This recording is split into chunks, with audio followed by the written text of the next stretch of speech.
नमस्कार। माझे मनोगत इस उपक्रम में आप सबका स्वागत है। हम भगवान शंकराचार्य जी रचित भज गोविंदम इस ग्रंथ का अभ्यास कर रहे हैं। सबसे पहले हमेशा की तरह मंगलाचरण।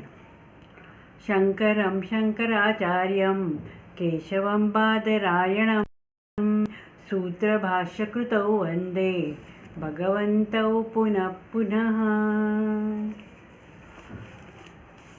आज हम 12वां श्लोक ले रहे हैं। दिवामिन्यो सायं प्रातः शिशिरवसन्तौ पुनरायातः कालक्रीडति गच्छत्यायु तदपि न मुञ्चत्याशावायु भज गोविन्दं गोविन्दं भज मूढ़मते। ये शब्दार्थ देखेंगे, इसका अर्थ देखेंगे। दिन और रात, सुबह और शाम, शिशिर और वसंत, ये आते हैं और चले जाते हैं। समय जो है वो अपना खेल खेलता है। आयु घटती है, परंतु जो इच्छा है, जो वासनाएं हैं, वो कम नहीं होती, वो घटती नहीं। यहाँ शंकराचार्य जी जो आयु के बारे में बात कर रहे थे वही कंटिन्यू करते हैं। कहते हैं कि दिन और रात, यहाँ कहा है दिन यामिन्यो, यामिनी का अर्थ है रात। दिन आता है, उसके बाद रात आती है, उसके बाद फिर दिन आता है, फिर रात आती है। इस तरह से जो समय है वो समय का पहिया जो चलता है। उसके बाद में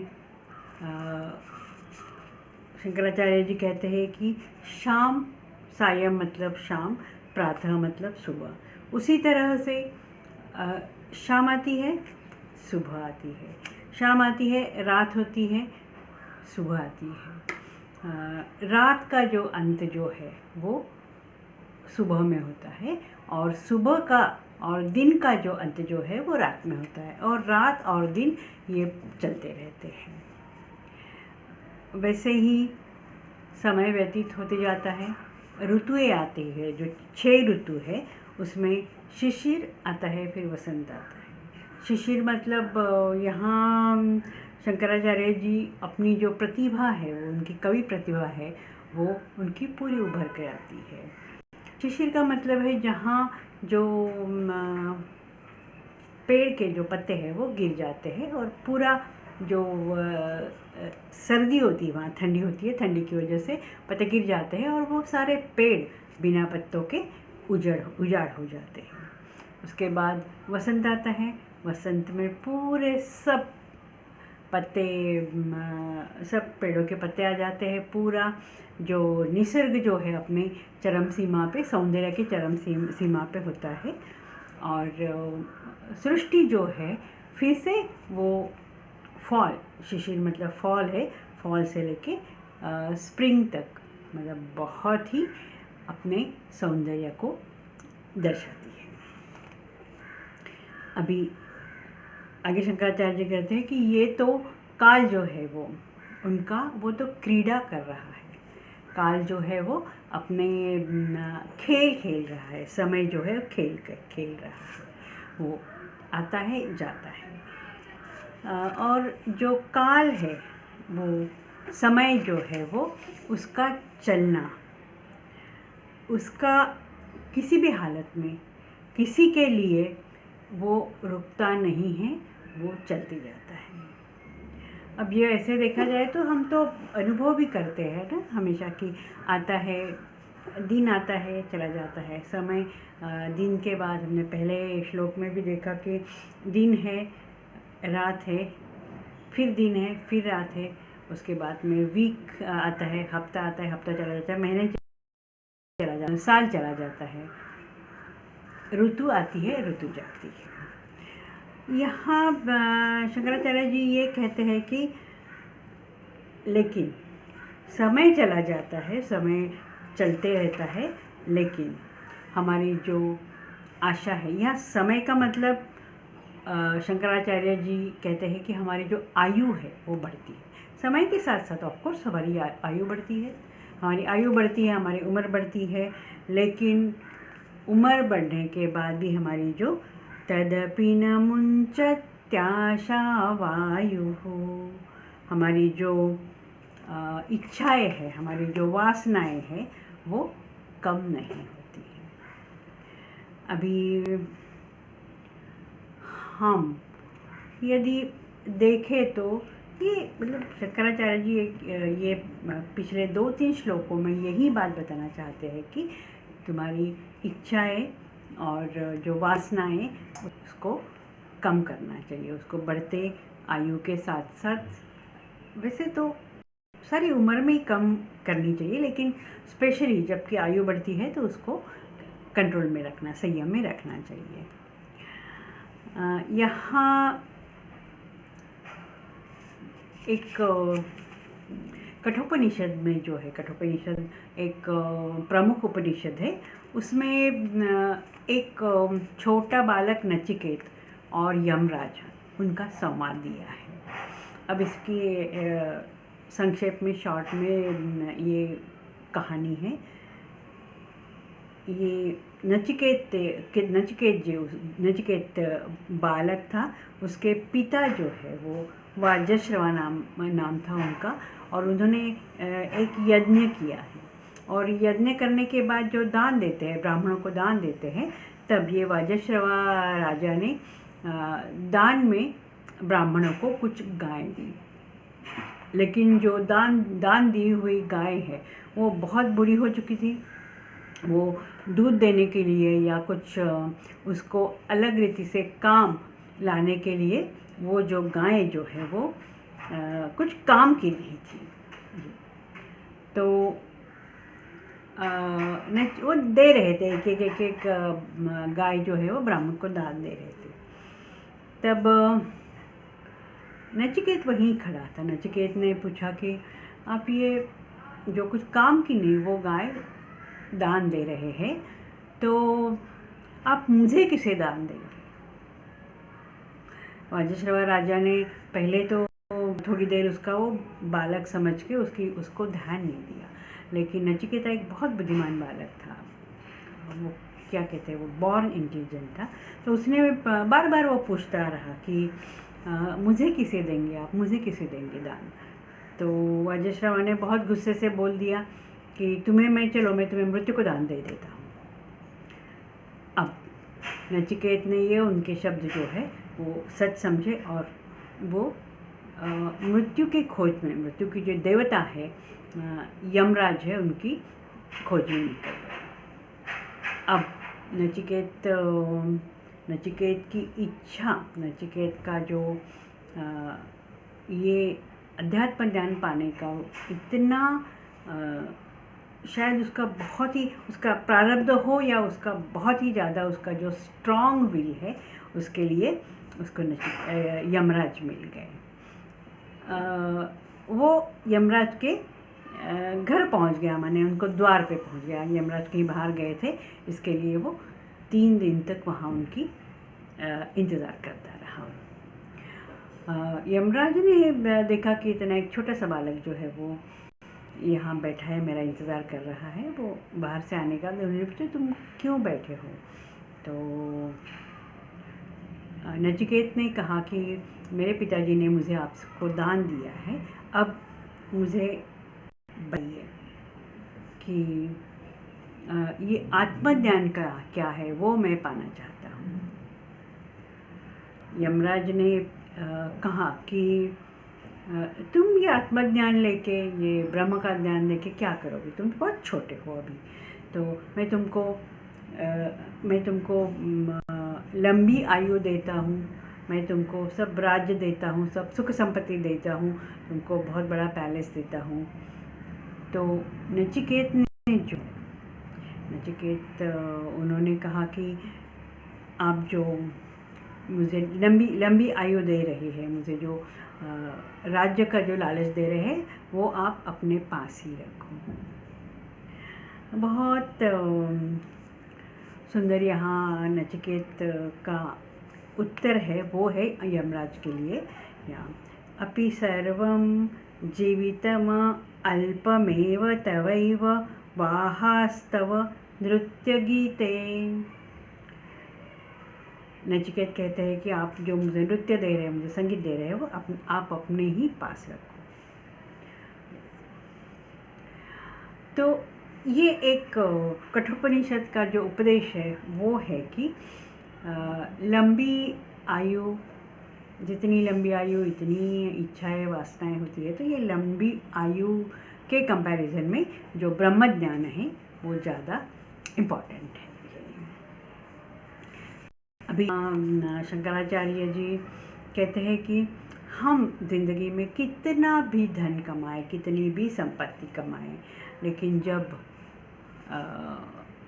मृत्यु जो है, वो मृत्यु हमारी आयु भी हर लेती है, हमारी संपत्ति भी हर लेती है, हमारे पास जो जो ऐहिक सुख है वो हर लेती है, और हम एक कुछ भी लेके नहीं जा सकते।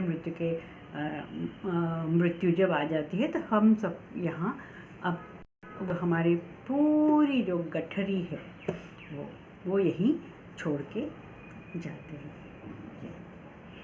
और ये सांसारिक जो चीज़ें हैं यहाँ, एक ये तो मायावी है। ये जो है उसका जो सौंदर्य है, वो चमकता हुआ सौंदर्य, वो हमें खींचता है, सारी उम्र खींचता है, लेकिन ये जो मायावी सौंदर्य है वो भी मृत्यु हर लेता है। अभी यहाँ इसके लिए बहुत अच्छा एक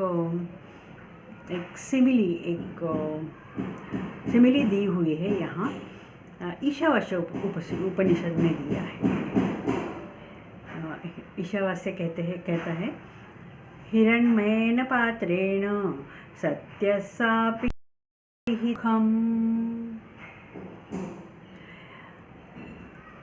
ईशावास्य उपनिषद में एक बहुत ही सुंदर उपनिषद है। मतलब इस उपनिषद के द्वारा ये कहते हैं कि महात्मा गांधी को ये उपनिषद जो है बहुत ही उनका इंस्पिरेशन था। तो यहाँ ये कहा है हिरण्मयेन पात्रेण, हिरण्य मतलब सोना। ये जो सोना है वो उसका एक पात्र है, और उस पात्र में सत्य जो है वो अंदर रखा है, और वो सत्य हमें दिखा ही नहीं देता है, क्योंकि ये जो पात्र है, सोने का पात्र, वो सोने के ढक्कन से, कवर से ढका हुआ है, उसका मुख जो है वो ढका हुआ है। तो इसीलिए ये सत्य जो है हमें दिखा नहीं है। हम वो सत्य की खोज में जाते ही नहीं हैं।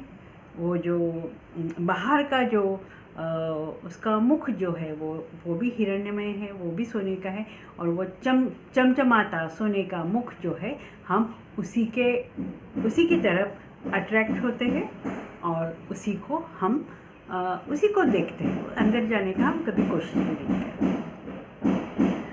इस तरह से जो सत्य है वो कैसे छुपा हुआ होता है, उसके बारे में बहुत अच्छी तरह से शंकराचार्य जी कहते हैं। अब यदि हमें वो जो सत्य की खोज करनी है, तो वो हिरण्यमयेन पात्रेण, जो हिरण्य सोने का जो पात्र है, उसके आसक्ति में न पड़ते हुए, वो सोने का जो ढका हुआ उसका मुख है, वो हम यदि उसको खोलेंगे तो हमें अंदर सोने से भी सोने से भी जो कीमती जो है वो सत्य का दर्शन होगा। लेकिन बहुत विरले ही जो लोग होते हैं ना, वो वही वो सोने का जो उसका मुख है, ढका हुआ मुख है, उसको दूर करने का प्रयत्न करते हैं। यहाँ शंकराचार्य जी ने ये कहा है कि काल जो है वो उसको क्रीड़ा करता है। इस तरह से क्रीड़ा करता है, वो अपना खेलते जाता है वो, और खेल में और क्रीड़ा करते करते हमें पता ही नहीं चलता कि हमारी आयु जो है, कब हमारी आयु बढ़ गई है। हमारी आयु मतलब हमारी जो पूरा हमारा जो जीवन काल है वो घटता जाता है। आयु बढ़ती है, वो जीवन काल जो है वो घटता जाता है। लेकिन वो हमारा जो वासनाएं, हमारा जो इंद्रियों से जो पाया जाता है वो सुख है, वो आकांक्षा है, वो बढ़ती जाती है। शरीर का ह्रास होता है, शरीर शक्तिहीन होता है, भोग करने की इच्छा नहीं हो भोग करने की शक्ति नहीं रहती। फिर भी जो ऐहिक जो है वो इंद्रिय जनित जो सुख है, उसकी भूख जो है वो बढ़ती जाती है, तो वो कभी ख़त्म नहीं होती है। हमें पता है कि मृत्यु हमारे पीछे पीछे आ रही है, हमारा पीछा कर रही है, और मृत्यु के साथ साथ जो रोग है और हमारी घटती हुई आयु है, वो भी मृत्यु के साथ ही है, वो हमारे साथ साथ आ रहे हैं। हमें पता भी है कि ये जो मृत्यु जो है वो कभी भी हमें पकड़ सकती है, लेकिन तब भी हम लोग जागृत नहीं होते हैं। इच्छाएं बढ़ती जाती है, और हमारा सारी शक्ति, हमारा सारा जो जितना भी हमारे पास जो ताकत है, हमारी शक्ति, हम उसको पूरा करने में ही लगाते हैं। ब्रह्म की ओर क्यों जाए हम लोग, ये सोच के हम हमारी जो, और क्यों जाए और क्या क्या क्या करना है ब्रह्म का ज्ञान करके, ये सोच के वो जो इच्छाएं पूरी करने में लगे रहते हैं, और एक समय आ जाता है कि मृत्यु हमें पकड़ लेती है। तो इसीलिए शंकराचार्य जी है वो, शंकराचार्य जी बोलते हैं बुद्धि का प्रयोग करो, तृष्णा का त्याग करो, परिवर्तन और दुख, उनके पीछे जो सत्य है, जो आत्मज्ञान है, उसकी खोज करो। वही तुमको संतुष्ट कर सकता है, आत्म शांति दे सकता है। अपना पूरा मन सत्य की खोज में लगा लो, और अर्थात गोविंद को भजो, गोविंद को भजो, गोविंद को भजो। आज हम यही हैं, अगले क्लास में अगला श्लोक देखेंगे।